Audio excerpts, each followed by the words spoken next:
rahmatan lil alamin.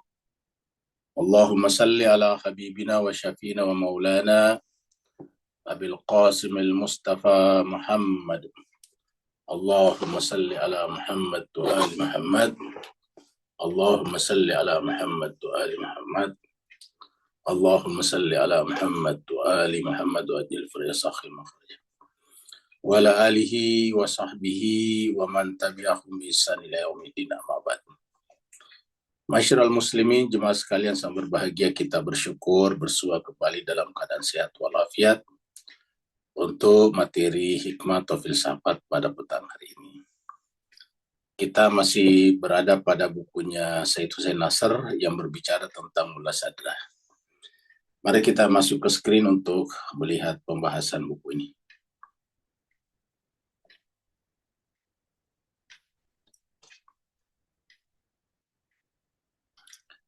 Terakhir kita sampai di sini.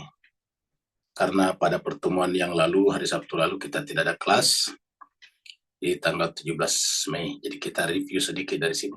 Ya. Ini masih berbicara tentang filsafat Mullah Sadrah yang tentang wujud. Terutama perbedaan antara konsep wujud Mullah Sadrah dengan wujud yang dibicarakan oleh para filosof Barat. Para filosof Eropa. Karena ingat, di Eropa atau di Barat juga mereka berbicara tentang eksistensi atau wujud juga. Di Barat terkenal dengan eksistensialisme Barat. Tokoh-tokohnya adalah seperti misalnya Heidegger, tokoh-tokohnya seperti misalnya Sartre dan sebagainya. Nah, kalau di Islam tentu banyak juga, tetapi yang paling intensif dan ekstensif membicarakan wujud adalah Mullah Sadrah. Kita baca, kita ulangi sedikit dari sini biar ada kesinambungan. Jadi sedangkan bagi Mullah Sadrah, subjek metafisika yang sebenarnya adalah aktus asasi. Jadi bagi Mullah Sadrah, kalau kita bicara tentang metafisika, sebetulnya subjek yang dibicarakan secara spesifik adalah aktus asasi. Aktus asasi daripada wujud, ya, atau kafiri act. Ya. Jadi aktus asasi daripada wujud. Dari dalam pengertian bukan hanya bicara tentang wujud-wujud yang ada, yang disebut dengan mawjud itu, tetapi yang menyebabkan semuanya itu terwujud. Ya, jadi di sini disebut dengan esse, actus essendi atau Dasein, apa yang seharusnya ada. Di dalam filsafat Barat, Jerman itu ada istilah Dasein, Das Sollen. Jadi ada Dasein, ada Das Sollen. Apa yang ada dan apa yang seharusnya ada. Dasein, Das Sollen. Ini catatan nomor 7-nya kita sudah lihat dulu. Jauh sebelum Heidegger M-nya ini Martin Heidegger, menjelaskan perbedaan antara Dasein dan Dasseinde. Mullah Sadrah sudah mengangkat metafisika sejati. Jadi jauh sebelum Heidegger berbicara tentang Dasein dan Dasseinde, Mullah Sadrah sudah mengangkat, karena ini kan Mullah Sadrah mendahului mereka. Mullah Sadrah sudah mengangkat metafisika sejati ke level kajian tentang sifat-sifat dasar wujud. Ya. Tentang derajat pencahayaan. Fiat lux. Ya. Misterius, pencahayaan misterius yang menyebabkan segala sesuatu meninggalkan samudra ketiadaan. Jadi sesuatu yang tidak terkena cahaya kan gelap. Gelap itu sebenarnya ketiadaan. Begitu terkena cahaya, maka sesuatu itu meninggalkan samudra ketiadaannya, samudra non-eksistensinya, non-existence. Dan kemudian terberkati atau diberkati dengan keadaan ataukah keberadaannya. Jadi kata-kata diberkati keberadaannya. Dalam Al-Quran itu ada kata-kata barak, tabarak, seperti tabarak Allah biyadihil mulk. Jadi memberkahi semuanya, sehingga kemudian semuanya itu menjadi ada, jadi eksis. Ini 8 juga kita sudah lihat dulu. Ini di sini ada pembahasannya dulu ini. Ya ini dia. Kita sudah bahas dulu terutama tentang bukunya Corbin di sini. Ya. Begitu ya, nomor 9 kita sudah lihat di sini ya, 9 ini. Ya, Fritjof Schuon, ini F-nya Fritjof Schuon. Ya. Melalui bagi Mullah Sadra, metafisika tidak seharusnya berfokus pada sesuatu yang mengada. Ya, kata mengada itu atau mewujud. Jadi mengada itu artinya yang ada, ya seperti kita saksikan di sekitar kita. Ada pohon kelapa, ada pohon mangga, ada meja, ada, itu mengada. Tetapi ia semestinya berfokus pada wujud dasar yang merupakan cahaya wujud murni. Ya, yang dalam bahasa lain disebut dengan wajib wujud, pure being. Ya, harusnya melihat kepada wujud murni, pure being, wujud murni. Ya, being ini kan sebetulnya secara bahasa bisa diartikan sebagai sesuatu yang mengada, being, yang memancar ke arah ketiadaan.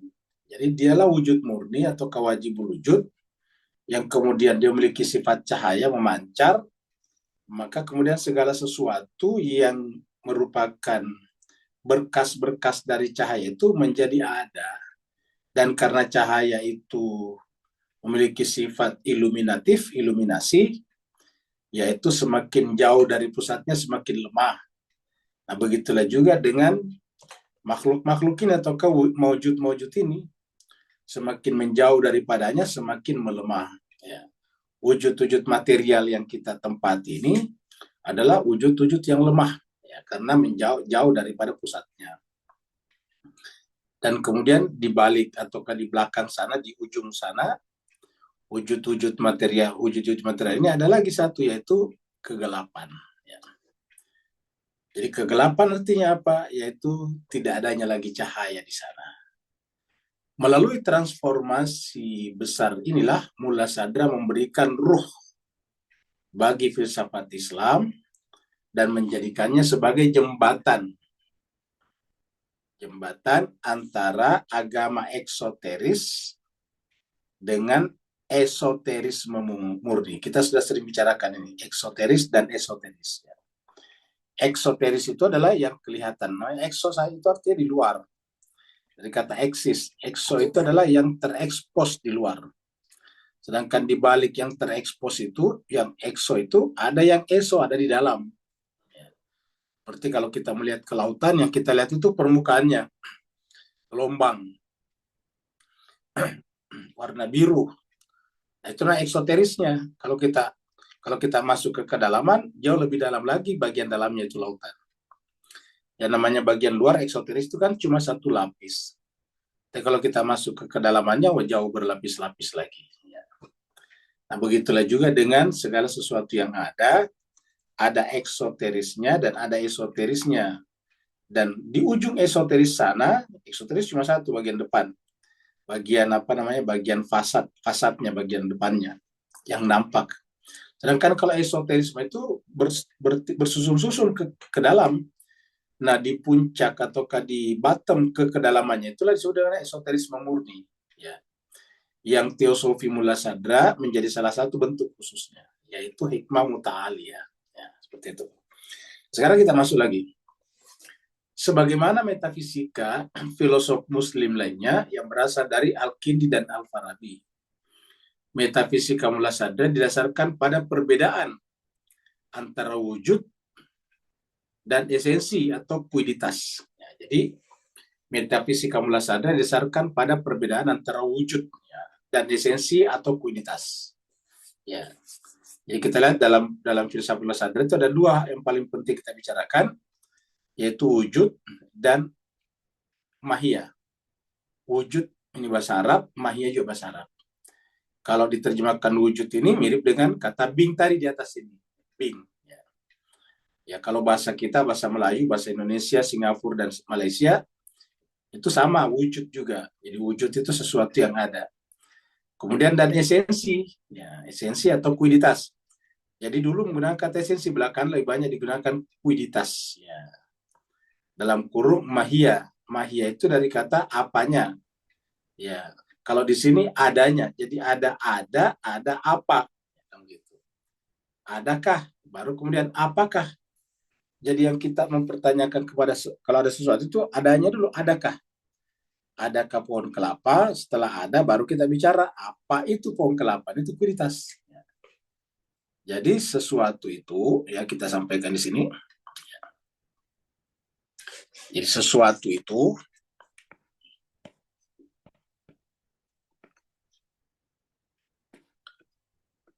itu yang pertama dibicarakan lapisan pertama dulu adalah sebetulnya adakah dulu. Ya. Ini yang paling prinsip, adakah. Ini dari kata ada, ya. Ada, wujud. Ya. Kemudian yang kedua adalah apakah. Apakah, apa di sini ya. Nah, jadi kita lihat ada dulu, being-nya dulu, baru what-nya.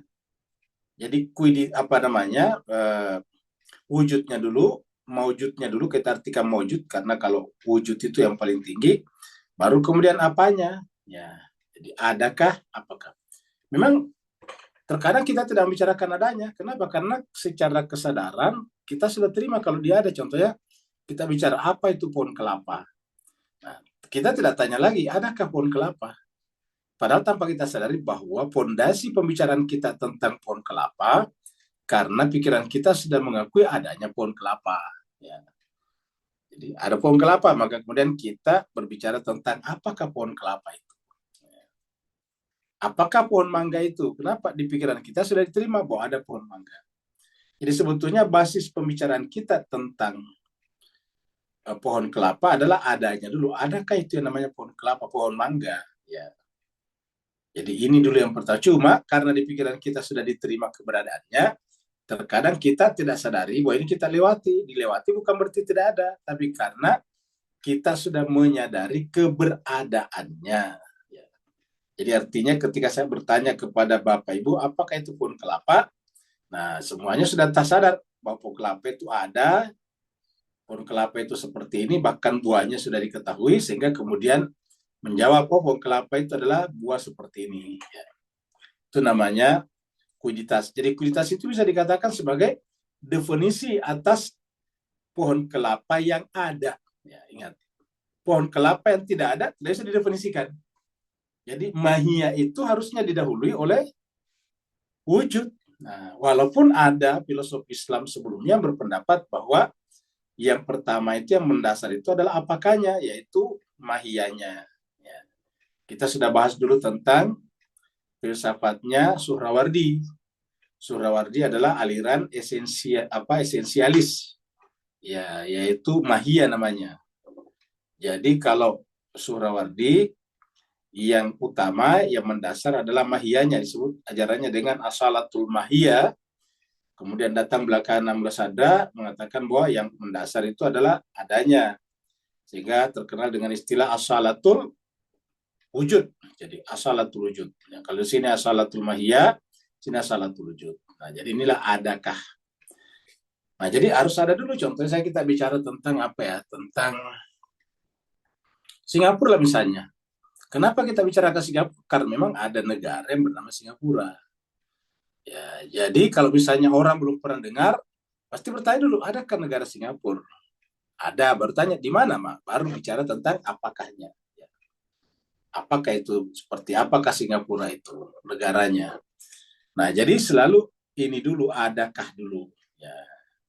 Walaupun, kita ulangi lagi, walaupun jarang kita pertanyakan karena kesadaran kita sudah menerima lebih dahulu. Ya. Sudah menerima secara apa namanya, secara aktual dalam pikiran kita. Jadi sudah kita terima secara a priori namanya. Jadi sudah diterima dalam pikiran kita. Ya. Nah, jadi kita teruskan lagi tadi. Ya. Yang mana tadi? Jadi mahia kata mula sadar. Jadi metafisika mula sadar disasarkan pada perbedaan antara wujud dan esensi atau mahia. Jadi dua ini, wujud dan mahia. Jadi wujud dan mahia. Ya. Wujud dan mahia. Ya. Jadi wujud dan mahiyah. Kalau kita tanya, mana yang utama? Wujudnya kah ataukah mahiyahnya? Adanya kah atau definisinya? Nah, kita harus mengatakan bahwa harusnya ini yang paling utama seperti mula sadar. Kenapa? Karena bagaimana kita mendefinisikan atau menjelaskan sesuatu itu kalau sesuatunya tidak ada. Seperti yang kita bicarakan tadi. Walaupun dalam kehidupan sehari-hari kita jarang mempertanyakan ini ya. Kenapa? Karena kesadaran kita sudah menerimanya bahwa yang namanya yang kita diskusikan ini atau ke subjek yang kita bicarakan ini ada memang. Jadi kita tinggal bicara tentang mahiyahnya. Kita lihat coba ini catatan nomor 10 ada di sini. Ini catatan nomor 10. Sebagaimana filosof sebelumnya, Mulla Sadra juga membedakan antara mahiyah dalam pengertian khusus, ya, dalam pengertian khusus, bil makna al khas, ya, bil makna al khas dengan makna khusus, ya, yang merupakan jawaban atas pertanyaan apakah itu. Jadi mahiyah itu adalah menjelaskan pertanyaan ataukah menjawab pertanyaan apakah itu. Jadi penjelasan atas jawaban atau jawaban atas pertanyaan apakah itu namanya mahiyah. Apakah pohon kelapa itu? Apakah pohon mangga itu? Apakah ini dan itu? Contohnya, manusia adalah hewan yang berpikir. Hewan yang berpikir itu adalah mahiyahnya. Itu namanya apakahnya. Apakah manusia itu? Manusia adalah hewan yang berpikir. Hewan yang berpikir itu adalah mahiyahnya, ya, bukan wujudnya. Merupakan jawaban atas pertanyaan apakah itu atau mahwa. Jadi kata mahwa itu mahiyah itu adalah mahwaya, mahwa ditambah iya dan tak marbutoh. Karena di dalam bahasa Arab itu kalau berbicara tentang sifat sesuatu bisa ditambah dengan iya dan tak marbutoh. Seperti Islam, Islamiyah, ya. Jadi kalau kita tulis di sini, ya. Jadi Islam biasa ditulis dengan Islamiyah. Misalnya Islam, jadi misalnya Islam.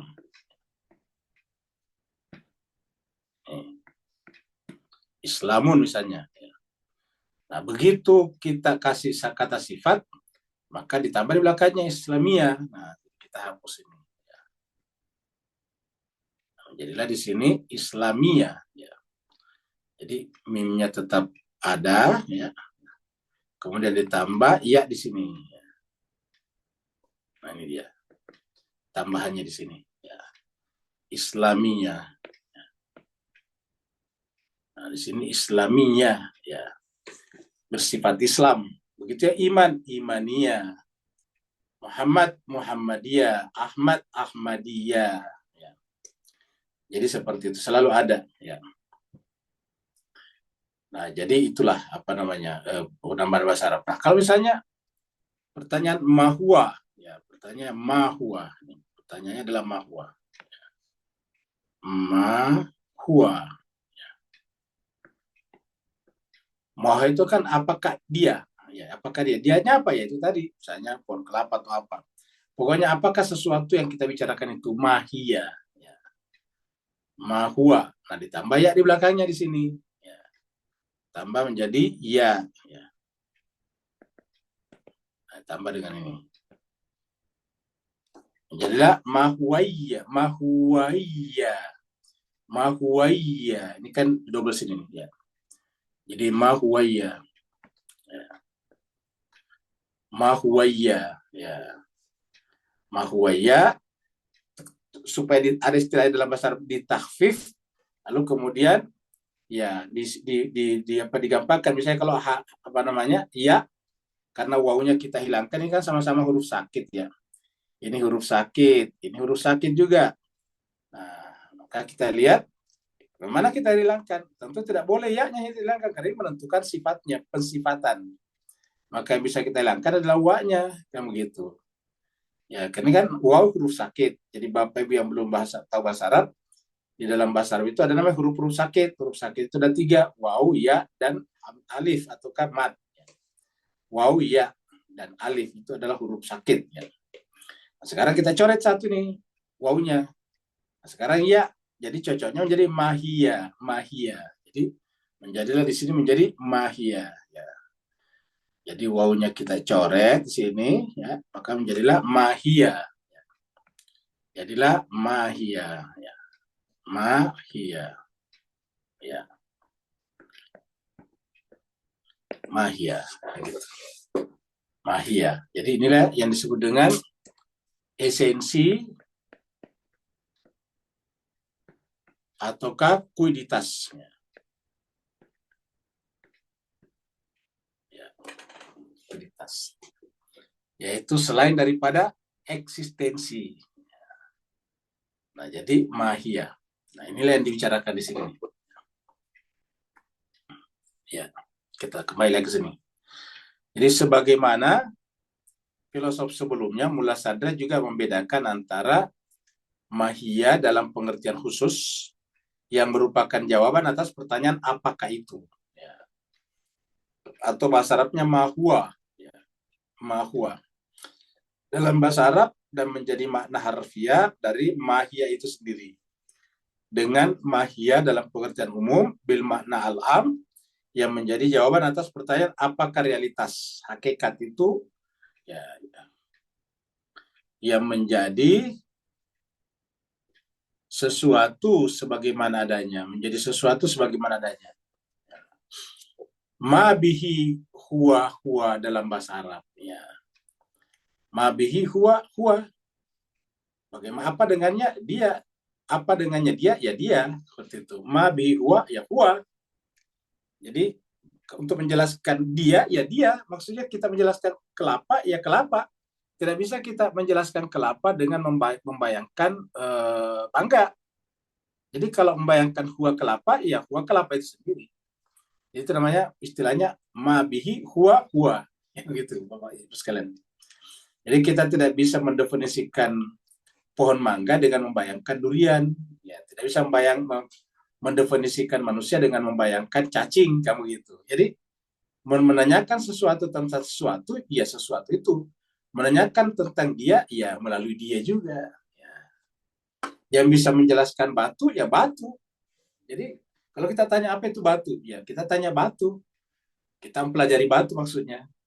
Jadi ahli geologi itu karena bicara tentang batu-batuan, yang dipelajari batu. Jadi melalui batu, melalui huwa. Ya. Jadi ma bihi huwa, huwa dalam bahasa Arab. Ya, jadi di sini dituliskan di dalam Asfar, ya. Safar pertama volume 2 halaman 2. Juga lihat Toshihiko Isuzu. Isuzu ini adalah Toshihiko Isuzu. Ya. Isuzu menerjemahkan mahia dalam pengertian pertama sebagai kuiditas. Jadi dia yang paling menjelaskan.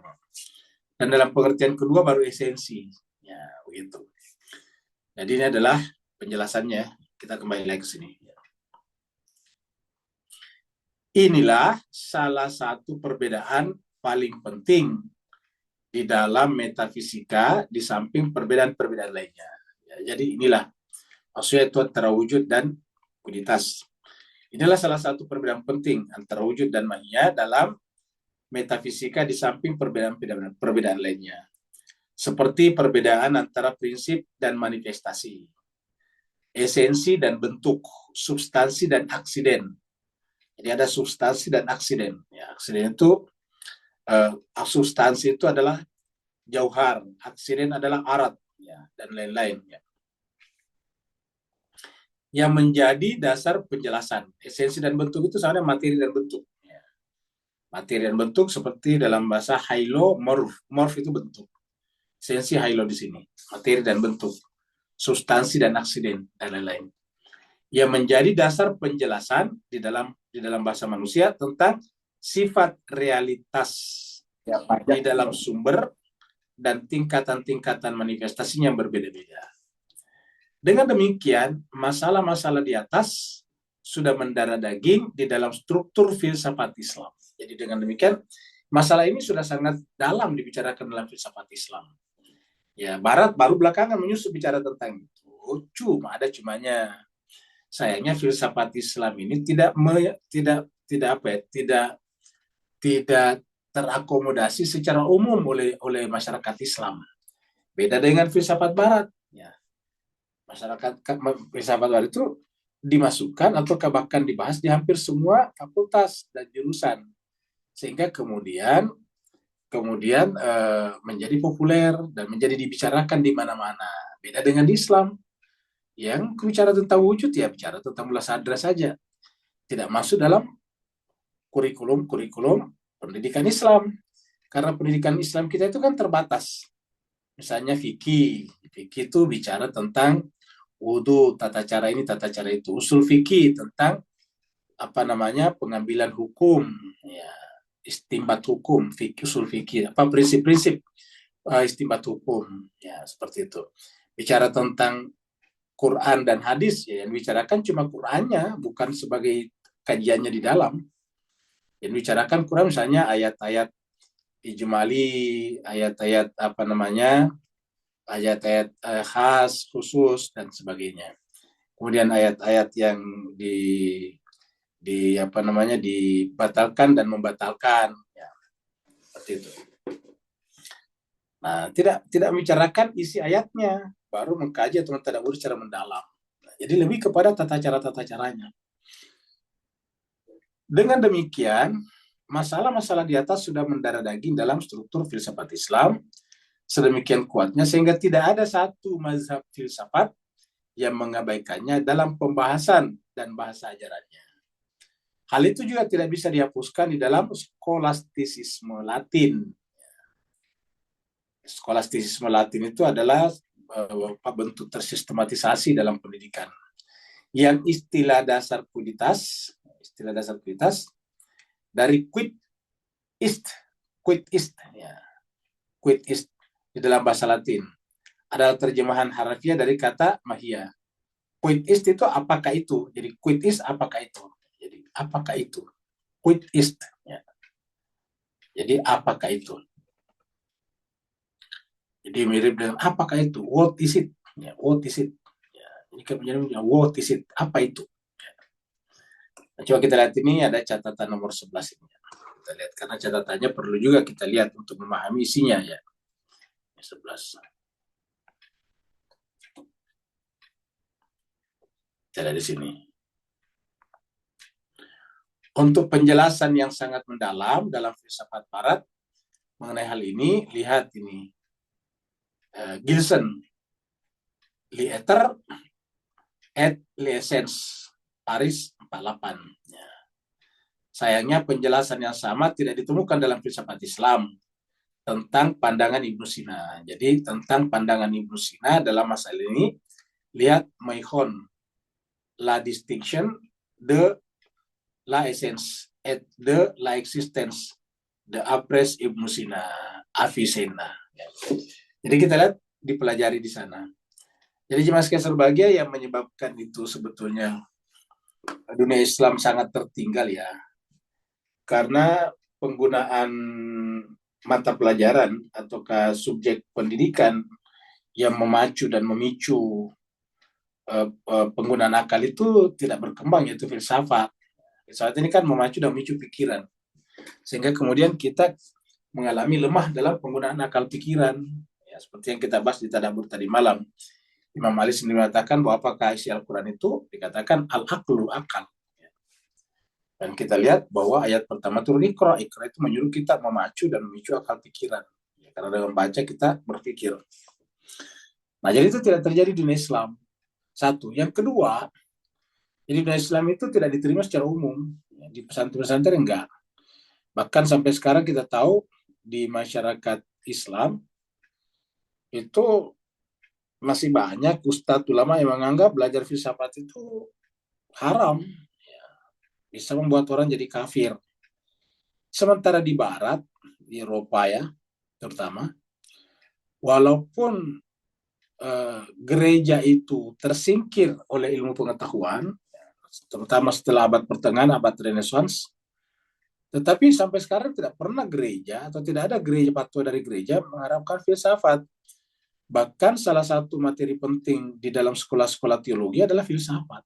Ya, jadi ini menjadi masalah. Jadi salah satu materi penting di dalam teologi Kristen itu adalah filsafat. Ya. Padahal sebetulnya kan teologi Kristen itu agak ringkih, agak rigid kalau dibicarakan kaitannya dengan filsafat. Ya. Islam itu harusnya justru smooth, karena tidak ada satu doktrin-doktrin Islam kita ini yang bisa bersanggahan dengan filsafat. Tapi entah bagaimana di Islam itu justru tidak berkembang filsafat. Ya, sehingga kemudian filsafat di abad pertengahan pun pada zamannya Avicenna dan sebagainya itu hanya sebentar saja, ya, hanya sebentar. Boleh dikata bahwa semaraknya filsafat di dunia Islam itu hanya pada zaman dinasti Abbasiyah, itu pun terbatas pada zamannya Harun al-Rashid. Ya, itu ketika dibuat namanya lembaga yang terkenal dengan Baitul Hikmah. Ya, Baitul Hikmah yang kemudian di sana tugasnya adalah menerjemahkan buku-buku dari bahasa luar, bahasa India, bahasa Romawi, bahasa Latin ke dalam bahasa Arab. Ya, semua termasuk filsafat. Sehingga kemudian buku-buku filsafat, buku-buku asing membanjiri dunia Islam. Nah, itu yang terjadi pada saat itu. Setelah itu kemudian lahirlah atau terpiculah filsafat dalam Islam. Muncullah orang seperti Al-Kindi, Al-Farabi, dan sebagainya. Nah, seperti itu. Nah, tetapi kemudian belakangan, setelah runtuhnya dinasti Abbasiyah dan seterusnya, tiba-tiba muncul kekuatan baru yang mengharamkan filsafat, termasuk misalnya Al-Ghazali, dengan bukunya sangat terkenal, Tahafut Al-Falasifah. Tentang filsafat itu membuat rancu cara berpikir. Nah, kemudian, sejak pada saat itu, di dunia Islam, matilah filsafat. Ya, akhirnya apa yang dipelajari dalam dunia Islam? Ya sesuatu yang sudah baku itu saja, tentang buku mazhabnya Imam Syafi'i, Imam Maliki, Imam Hambali, dan sebagainya. Cuma itu aja terus-menerus. Ya. Sampai sekarang orang bicara tentang itu saya kalau di pesantren-pesantren. Ya, tidak ada hampir tidak ada bicara tentang dunia lain. Sedangkan di Syiah, nah di Syiah masih berkembang, cuma juga tidak semua menerimanya. Ingat, tidak semua menerimanya. Tapi masih berkembang. Dan walaupun tidak semua menerimanya, yang menarik di dalam dunia Syiah adalah bahwa yang meneruskan, meregenerasi filsafat ini justru ulama. Walaupun ulama ini tentu tidak semua diterima. Jadi ulama yang meneruskan, regenerasikan filsafat. Nah, sehingga dalam dunia Islam ini kita mengenal ulama-ulama yang membicarakan mereka seperti Sabsiwari misalnya. Belakangan Imam Khomeini, Taba-Taba itu kan ulama semuanya. Sampai sekarang pun juga, ya. Yang masih ada, yang masih hidup sekarang masih juga ulama. Ya, Takimis Bayazid itu kan ulama. Nah, itu yang terjadi sehingga kemudian orang-orang yang ingin menentang filsafat dalam Islam agak-agak kesulitan karena ulamanya juga memperdalam. Ya. Bahkan kita sampaikan bahwa tokoh-tokoh arsitek revolusi Islam Iran itu adalah kebanyakan pengajar filsafat di Teheran University, seperti Tabatabai, seperti Mutahari itu pengajar di sana. Bahesti misalnya itu adalah Hussein Bahesti pengajar di sana.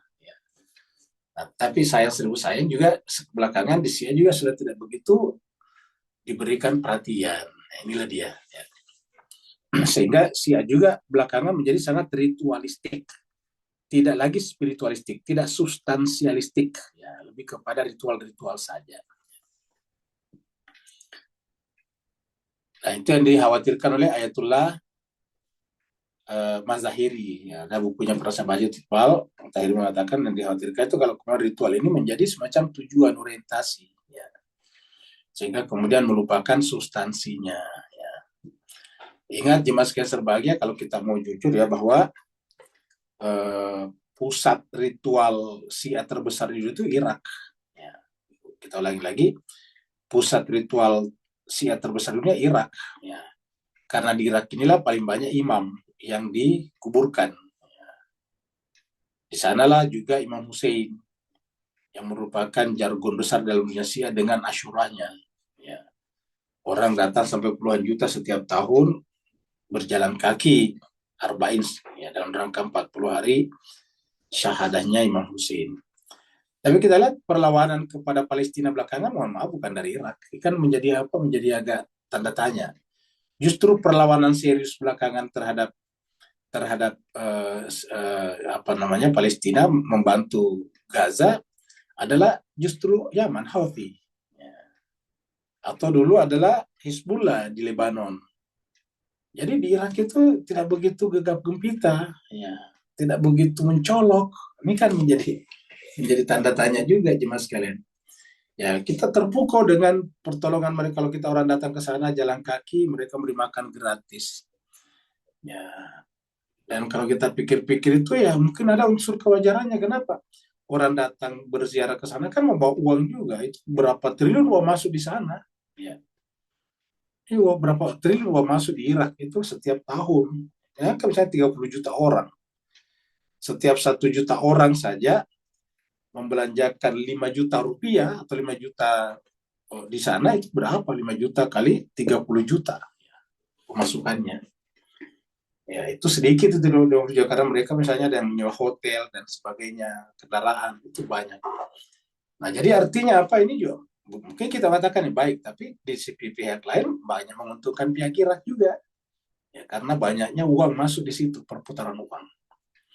Nah, tapi pertanyaannya sekarang adalah yang paling banyak membantu Gaza justru Houthi di sana. Jadi jarang, ada sih juga biasa kita dengarkan, tapi itu tidak begitu populer di Irak. Bahkan cenderung juga termarginalisasikan dari gerakan Syiah utama yang ada di Irak. Seperti itu. Nah, jadi ini supaya kita berpikir saja, supaya kita menyaksikan apa sih sebetulnya masalahnya keumatan ini. Ya. Apa masalah utama keumatan? Dan yang kedua, ya filsafat Islam itu justru tidak terkenal dari Irak, justru terkenalnya dari Iran. Jadi ulama-ulama filosofi itu justru dari Iran. Ya, seperti tadi misalnya Tabatabai, Imam Khomeini, Mutahari, Bahesti, Bahonar, Takimis Basdi. Hanya satu yang terkenal dari Irak, yaitu Bakir Sadr. Itu yang satu saja. Tapi tidak boleh kata kita tidak mendengar lagi info-info tentang yang lain. Jadi ini juga ini kita sampaikan supaya kita bisa melihat karena komunitas itu bisa maju kalau selalu melakukan muhasabah, introspeksi.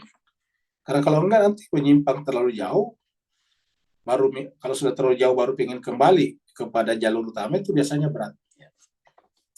Nah, jadi kita terus sampaikan ini ya.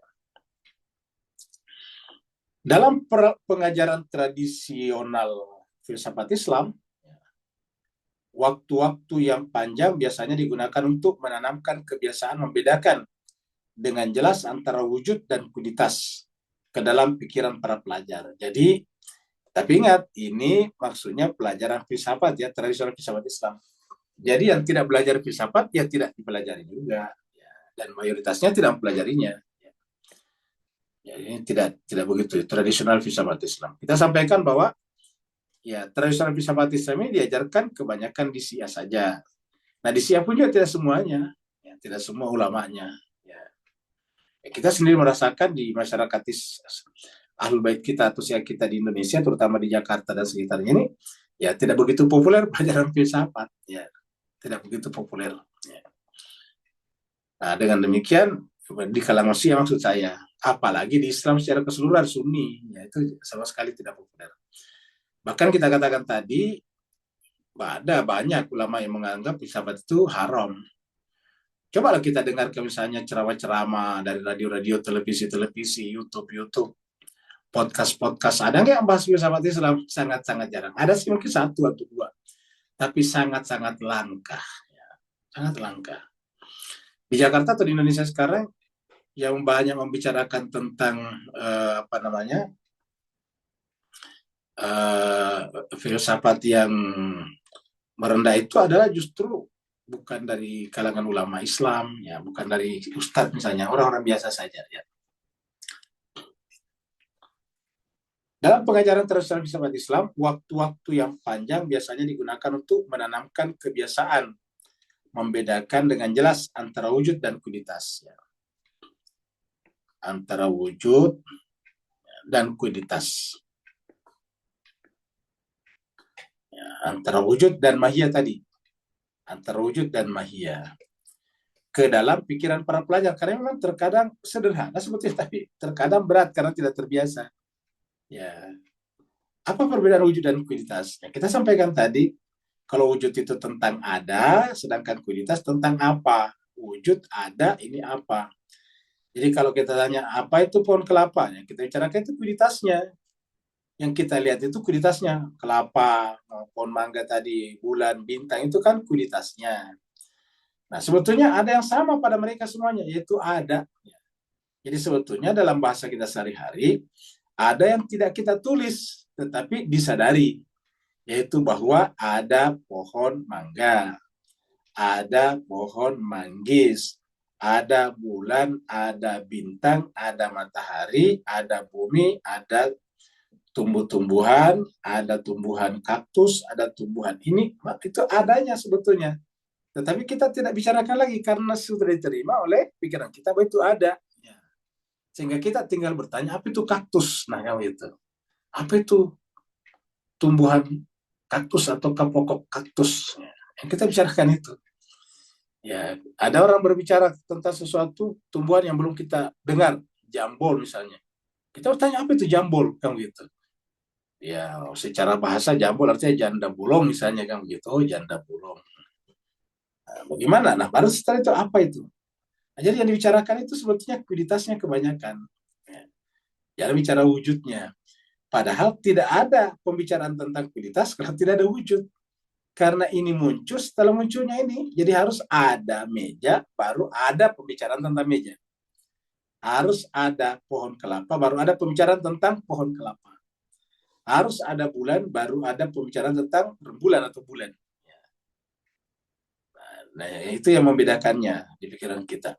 Jadi sebagai ada, berstatus ada itu sama semuanya. Ya, ada semuanya. Yang membedakan adalah kualitasnya. Inilah yang menjadikan definisi di sini. Ya. Kalau wujud ini tidak terdefinisikan. Ini yang terdefinisikan ini kualitasnya. Makanya karena terdefinisikan bisa dibedakan antara satu kualitas dengan kualitas yang lain. Tapi sebagai wujud sama. Cuma wujud hanya dibedakan dua. Wujud mungkin dan wujud wajib. Artinya ada wujud yang merupakan turunan daripada wujud lain. Namanya wujud mungkin. Itu istilah filsafat Ibnu Sina. Nah, sedangkan wujud yang tidak pernah mengalami kemungkinan atau tidak pernah mengalami tidak ada, namanya wajibul wujud tadi, di atas disebutkan. Nah, jadi ini yang paling agak lama biasanya. Nah, untuk memahami ini, kenapa kita penting memahami ini? Karena ini nanti yang bersifat menipu kata Tuhan dalam Al-Quran. Ini ketika Tuhan mengatakan, innamal hayatu dunia lahun wa laibun, itu kualitasnya sebetulnya. Ya, ini bersih, ini yang punya materinya. Ini bayangkan, coba Bapak bayangkan pohon kelapa. Semua yang Bapak Ibu bayangkan itu kualitasnya. Misalnya batangnya misalnya agak kasar. Batangnya bisa digunakan untuk bikin rumah, kayu bagus tuh, kan begitu. Itu kualitasnya. Ya. Nah, jarang kita membayangkan wujudnya. Jadi kita kebanyakan berbicara tentang kualitas. Nah, sementara di kualitas muncul karena ada ini. Nah, kita tertipu oleh kualitasnya. Nah, setelah kita, kalau kita bisa menembus kualitasnya, bahwa di atas kualitas atau di dalam kualitas ada wujud, kita anggap ini adalah eksoterisnya, ini adalah esoterisnya. Nah, kalau kita kemudian berhasil menembus eksoterisnya, dan masuk ke dalam esoterisnya, yaitu wujud, maka kemudian kita akan bertanya, ini kok wujud ada ini dari mana? Apakah dia mengada dengan sendirinya? Nah, itu dia. Nah, ternyata tidak mungkin mengada dengan sendirinya. Harus ada yang lebih tinggi, yang sifatnya tunggal, dan itulah satu-satunya wujud yang sudah ada sebelumnya dan akan terus ada. Namanya wujud wajib. Ya. Dan itu yang disebut dengan prinsipalitas wujud, kata Mula Sadra. Kenapa disebut prinsipalitas? Karena dia tidak pernah terkena kata tidak ada. Ya. Pohon kelapa tadi pernah tidak ada. Lalu kenapa bisa ada? Siapa yang mengadakannya? Kan tidak mungkin pohon kelapa mengadakan dirinya. Nah, itu tadi ada wujud tertinggi. Pertanyaan bagaimana dia menciptakan, bagaimana yang wujud tunggal atau wujud wajib itu membuat ada wujud-wujud mungkin di bawahnya. Nah, lahirlah tadi apa yang disebut dengan apa yang disebut dengan pemancaran cahaya, seperti cahaya memancar. Ya, jadi ya, semua yang lain itu adalah merupakan berkas-berkas daripada wujud wajib. Setelah kedua konsep ini menjadi jelas di dalam pemahamannya, pemahaman pelajar tadi sini, barulah mereka diperbolehkan untuk melanjutkan pelajaran tentang prinsip-prinsip umum metafisika. Jadi, kalau kita belum bisa membedakan wujud dan kualitas, ini masih berat ya. Nah, setelah berhasil, barulah melanjutkan pelajaran pada prinsip-prinsip metafisika.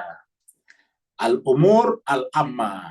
Umur ini bentuk jamak dari amr. Ya. Amr urusan-urusan umum. Ya.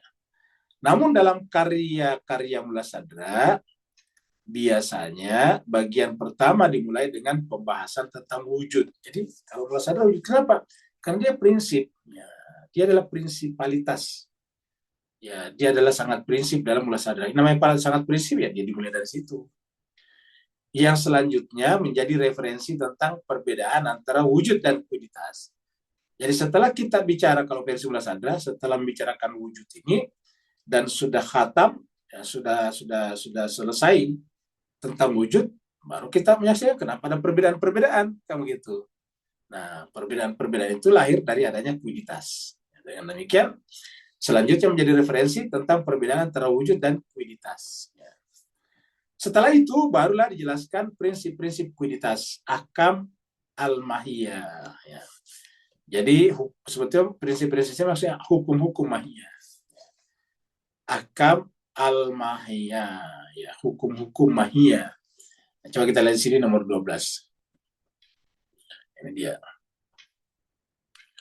Sebagai contoh, tadi ahkam mahiyah. Contoh, dalam al-masyair yang merupakan karya menyangkut ontologi, 4 bagian masyar dari kata apa namanya syiar. Syiar itu jalan apa pertama. Jadi 4 bagian masyar pertama pada kitab pertama Al-Minhaj Al-Awwal, khusus menjelaskan masalah wujud. Ya, maksudnya Mullah Sadra ya. Dan maksudnya buku Mullah Sadra. Dan hanya masyar kelima yang menjelaskan tentang relasi antara wujud dan mahiyah. Ya, jadi dari apa namanya dari beberapa bagian atau kitab itu yang paling banyak dibicarakan tentang wujud, dan hanya kitab kelima atau masyar kelima ya, ini mulai dari pertama sampai keempat bicara wujud, yang kelima baru bicara tentang mahiyah, itu pun kaitannya dengan wujud ya, mahiyah itu pun kaitannya dengan wujud. Sementara itu dalam Asfar pada pasal ini, salah satu buku Mullah Sadra juga, ini Asfar yang terkenal, ini buku utamanya. Pada pasal ya, pada pasal pertama, dari kata pasal ini lahirlah pasal pertama ya. Jadi semua bahasa kita itu di bahasa Melayu sebetulnya banyak dari bahasa Arab, seperti bab itu dari bahasa Arab, pintu ya, jadi itu pintu masuki satu bagian, kemudian dalam bab itu ada pasal. Jadi sementara itu dalam Asfar pada pasal pertama dari makalah kedua sapar pertama. Jadi sapar pertama ada berapa makalah kedua sapar pertama. Ingat, sapar pertama itu adalah dari hal menuju kepada hak, minal hal ilal hak ya. Jadi sapar pertama khusus menjelaskan perbedaan antara wujud dan kualitas. Jadi pada sapar pertama membedakan antara wujud dan kualitas. Kemudian setelah diskusi panjang mengenai wujud dan prinsip-prinsip atau ahkamnya, dalam makalah kelima, Mullah Sadra memberikan analisis detail tentang kuiditas. Ya, ini pun juga dalam buku Asfar. Jadi nanti pada makalah kelima baru bicara tentang kuiditas serta masalah-masalah yang berhubungan dengannya. Jadi intinya adalah yang paling diperdalam dulu kalau Mullah Sadra adalah wujud. Apa itu wujud? Setelah paham wujud, dengan sendirinya nanti gampang memahami kuiditas. Karena kita kesulitan menjelaskan ini kalau belum bisa membedakan mana wujud dan mana kuiditas. Mana wujud dan mana mahiyah.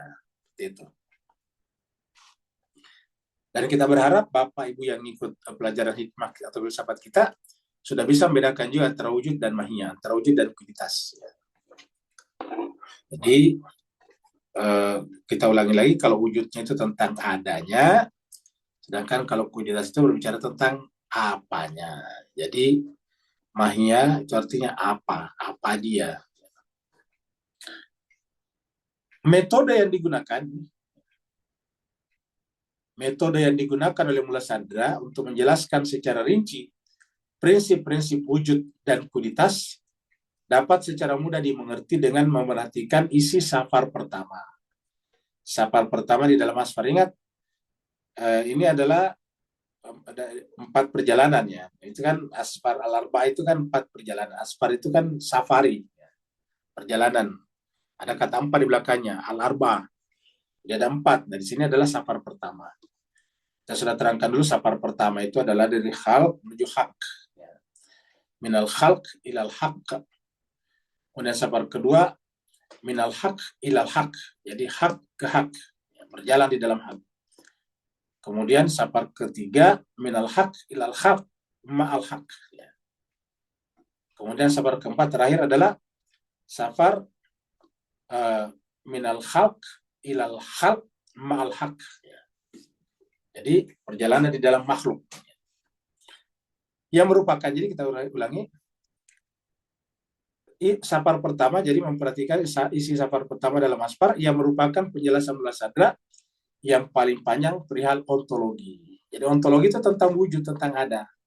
Ontologi itu adalah 2 kata, ontos dan logos. Logos artinya ilmu, ontos artinya ada, being. Jadi tentang apa itu ada. Kalau dalam filsafat itu kan ada ontologi, ada epistemologi, ada aksiologi. Nah, jadi artinya kalau kita membedakannya sebetulnya sederhana, yaitu kalau ontos itu ya ontologi.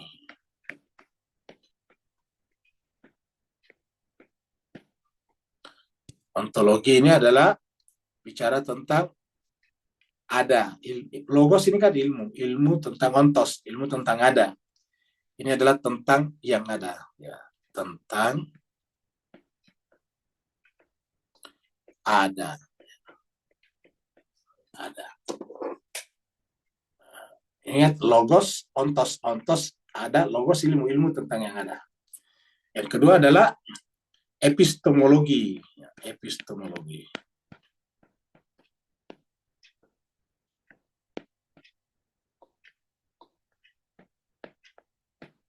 Epistemologi ini adalah tentang ilmu, ilmu. Ini adalah tentang ilmu. Ini epistem artinya pengetahuan atau ilmu, logos ilmu jadi ilmu tentang pengetahuan. Jadi tentang pengetahuan. Jadi mungkin bukan ilmu ya, pengetahuan ya. Kita ganti saja di sini. Sorry. Nah, tentang pengetahuan.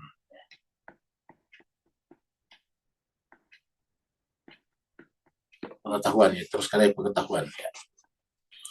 Kemudian ada aksiologi.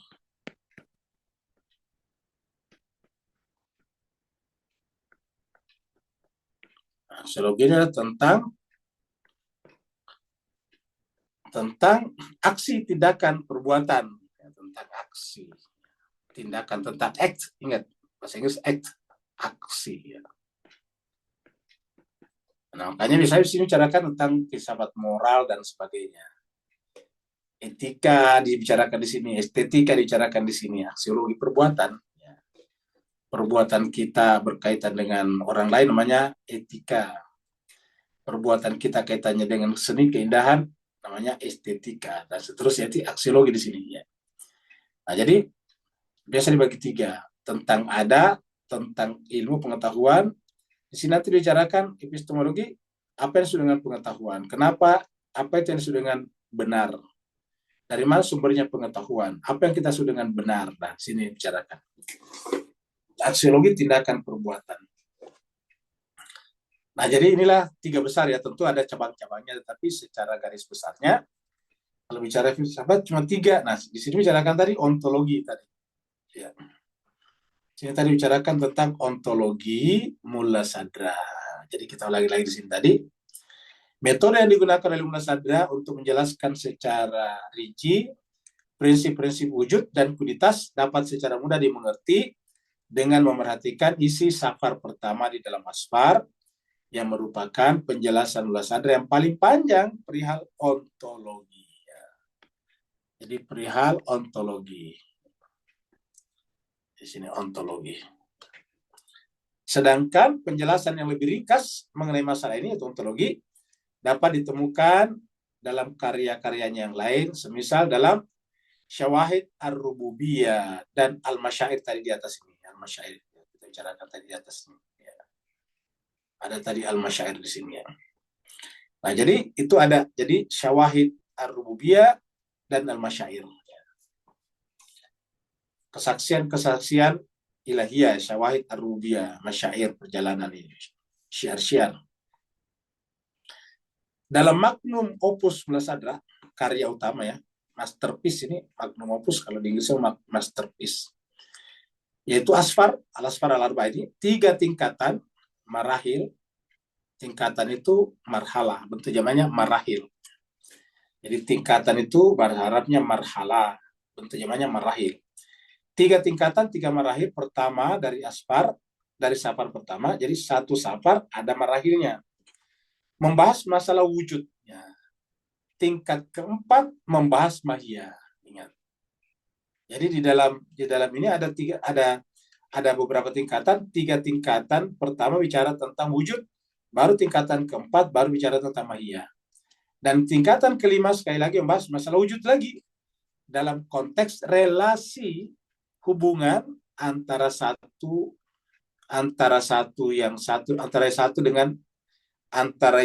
dengan yang banyak. Jadi tulisnya antara yang satu dengan yang banyak. Relasi antara yang satu yang tunggal dengan yang banyak. Kan wujud ini akhirnya Tuhan kan wujud juga. Pohon kelapa tadi wujud juga. Apa perbedaannya? Gitu. Wujud pohon kelapa banyak. Karena selain pohon kelapa ada wujud mangga dan sebagainya. Tapi wujud Tuhan cuma satu. Nah, pertanyaan apa perbedaan antara wujud yang satu dengan yang banyak? Ini dia. Wujud dalam konteks relasi antara yang satu dengan yang banyak. 3 tingkatan pertama ini yang menjadi jantung metafisika Mula Sadra disusun dalam urutan sebagai berikut. Jadi ini adalah sistematika karya Mula Sadra ya. 3 tingkatan pertama ini yang menjadi jantung metafisika Mula Sadra disusun dalam urutan sebagai berikut. Tingkatan atau marhala pertama. Jadi ini marhala pertama. Ada beberapa. Marhala dibagi lagi dengan minhaj. Ya. Jadi ada tingkatan, ada minhaj. Ya, minhaj itu semacam apa? Diartikan sedikit jalan. Minhaj itu bisa diartikan kayak metode, bisa seperti metode. Ya. Tingkatan pertama membicarakan tentang metode pertama, minhaj pertama. Minhaj ini bentuk jamaknya manahij. Minhaj, manahij.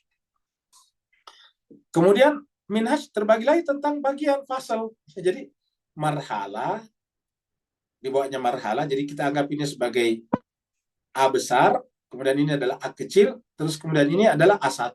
Nah, kira-kira gitulah, A1, A2. Jadi A besar, A kecil, A1, A2, dan seterusnya. Jadi bagian atau fasal. Ingat pasal kita, fasal. Bagian fasal 1. Bahwa wujud adalah subjek metafisika. Jadi yang namanya wujud itu menjadi pembicaraan utama dalam metafisika. Bahkan tadi kita sudah di atas menjelaskan bahwa sebetulnya bagi Mula Sadra, kalau kita bicara metafisika, ya tidak ada yang dibicarakan kecuali wujud itu sendiri. Perbedaan antara metafisikanya Islam dan Barat atau eksistensialisme Islam dan Barat, kalau eksistensialismenya Barat yang dibicarakan adalah wujud kecil, gue kecil. Sedangkan kalau di Islam yang dibicarakan wujud besar. Atau dengan kata lain, yang dibicarakan di Barat, eksistensialisme Barat itu adalah mungkinul wujud, sedangkan yang banyak dibicarakan di dalam Islam adalah wajibul wujud. Perbedaannya di sini. Nah, sehingga bisa kita katakan bahwa yang dibicarakan oleh Barat itu cuma permukaannya saja, eksoterisnya, wujud, bukan esoterisnya. Bagian kedua. Jadi bagian pasal kedua. Bahwa konsep wujud maknanya sama dalam maujud yang berbeda-beda. Jadi konsepnya wujud maknanya sama dalam wujud yang berbeda-beda. Terus tadi misalnya pohon kelapa, pohon mangga, pohon rembulan itu kan maujud-maujud. Ya. Kelihatannya berbeda-beda. Yang berbeda-beda sebetulnya adalah apa namanya tadi mahiyanya, kualitasnya. Tapi maujud sebagai maujud satu. Apa namanya sama maksudnya. Bagian 3 ataukah pasal 3. Bahwa konsep wujud bukanlah unsur pembeda. Jadi bukan pembeda. Jadi konsep wujud bukan pembeda karena tadi kan sama. Jadi kelapa dengan mangga berbeda, tapi yang berbeda adalah kualitasnya. Tapi sebagai wujud sama. Ya. Jadi kalau kita katakan ada mangga, ada kelapa, ada sapi, itu kata ada sama di sana. Ya. Ini saya kira kita tulis begini ya. Nah, kita tulis. Ya. Ada mangga. Ada mangga. Ya. Ada durian. Ada bulan. Dan seterusnya ke bawah. Ada kursi. Nah, ini kita lihat. Ini sama sebetulnya nih. Ya. Jadi ini dengan ini dengan ini dengan ini sama ini semuanya. Ini sama. Ya. Yang berbeda di belakang ini mangganya. Ingat. Jadi yang berbeda adalah ini semua di belakang ini. Ya. Yang berbeda nih. Ya. Nah, ini sudah kualitas. Ini sebetulnya sama ini. Ya. Ya. Ada mangga, ada durian, ada bulan, ada kursi. Jadi kata ada sama-sama sama. Kita terapkan pada apapun ini tetap sama sebetulnya. Yang berbeda ini mangganya. Jadi yang menjadi pembeda itu adalah kualitasnya. Maka yang membedakan manusia dengan kambing adalah pada kualitasnya. Apa itu manusia? Manusia adalah hewan juga, tetapi berpikir. Kambing apa itu? Hewan juga, tapi mengembik. Ya. Itu seperti itu. Jadi berbeda. Nah, mangga. Mangga itu adalah pohon yang buahnya kulitnya halus. Durian, pohon yang buahnya kulitnya berduri-duri. Nah, itu durian. Seperti itu. Kemudian kita teruskan. Jadi bagian ketiga bahwa konsep wujud bukanlah unsur pembeda, bukan konstituen diferensia. Bukan unsur pembeda. Jadi bukan konstituen diferensia. Mewujud individual. Jadi bukan unsur pembeda mewujud individual. Karena ini tidak bisa bukan menjadi pembeda di antara ini dengan ini sama. Jadi mangga dan durian sebagai ada kan sama di sini. Tidak bisa dijadikan pembeda. Ya. Nah, jadi kita ulangi. Mangga dan durian dari sisi adat tidak bisa jadi pembeda karena kan sama nih. Mangga, durian, bulan di sini sama. Kursi. Apa semua sebutkan aja semuanya di bawah ya. Ini sama semuanya. Jadi kita tidak bisa membedakan mangga dan durian dari sisi adanya. Kita tidak bisa membedakan durian dengan bulan dari sisi adanya. Begitu seterusnya. Yang bisa kita bedakan dari sisi ini mangga, durian, dan bulan, yaitu kualitasnya. Bagian keempat, tentang prinsipalitas wujud. Nah, dari sini nanti kita lihat bahwa yang prinsip yang mendasar di sini apa? Ada, karena ini kan sama semuanya nih. Ya. Ada mangga, ada durian, ada bulan. Ya. Jadi di dalam wujud mungkin ini pun yang prinsip di sini adalah adanya, walaupun ini masih ada mungkin wujud. Ya. Tetapi masih di prinsip kenapa? Karena ini sama. Ini dari sisi ini beda, tetapi di sini sama. Jadi yang prinsip ini, yang tidak prinsip ini. Ya, jadi kalau kita katakan mana yang prinsip, wujudkah atau mahiyakah? Nah, kata Surhawardi dulu yang prinsip mahiyah, kata Mulasada tidak, yang prinsip adalah wujud. Nah, gitu. Bagian keempat tentang prinsipalitas wujud. Bagian 5 tentang penyebab individuasi wujud. Nah, bagian keenam katanya penyebab wujud nanti itu individuasi itu artinya tidak bisa dibagi-bagi. Bagian 6, bahwa realitas ontologis adalah entitas sederhana. Tidak boleh tidak terbagi, tidak ada jamaknya. Ya. Sederhana itu artinya apa? Tidak bisa tidak terstruktur. Ya. Bagian ketujuh, bahwa realitas wujud tidak memiliki sebab. Ya.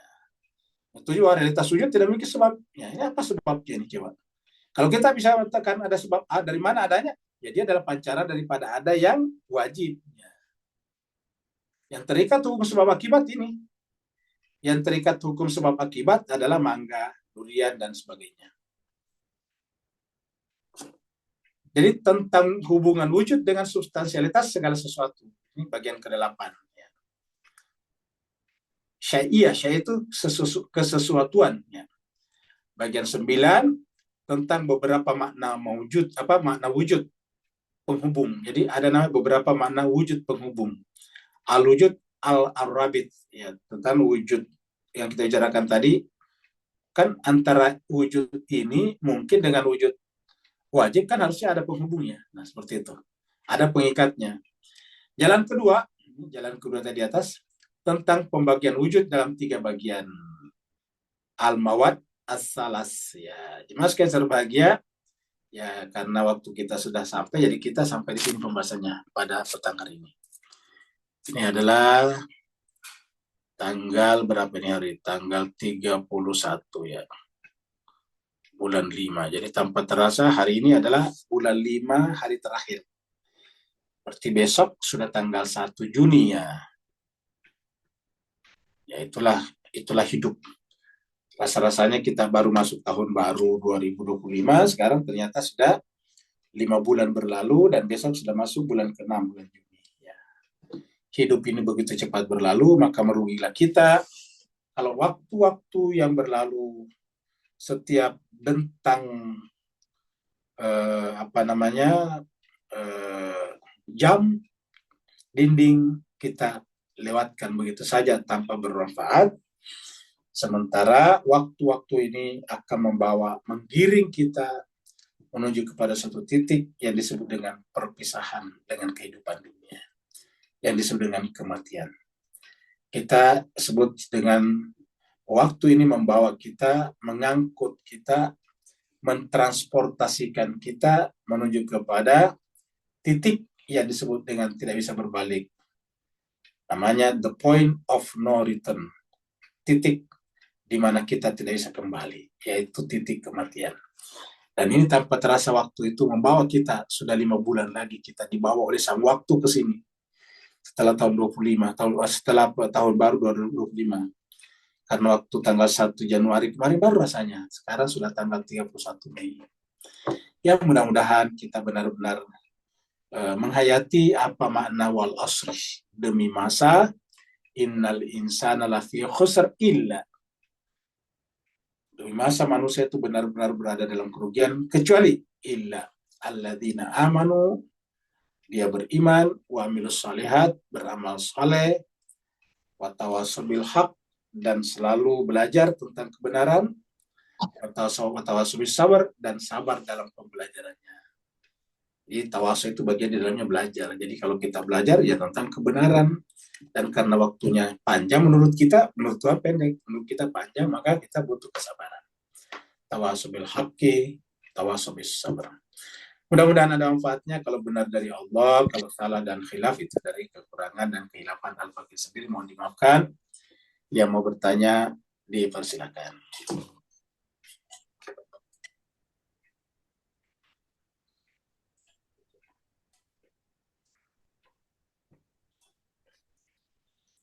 Kalau tidak ada, berarti kita akhiri sampai di sini. Terima kasih banyak atas perhatian Bapak Ibu semuanya. Mohon maaf atas segala kekurangan. Walafu minkum. Wassalamualaikum warahmatullahi taala wabarakatuh. Waalaikumsalam warahmatullahi wabarakatuh. Syukran Ustaz. Pamit. Assalamualaikum warahmatullahi wabarakatuh.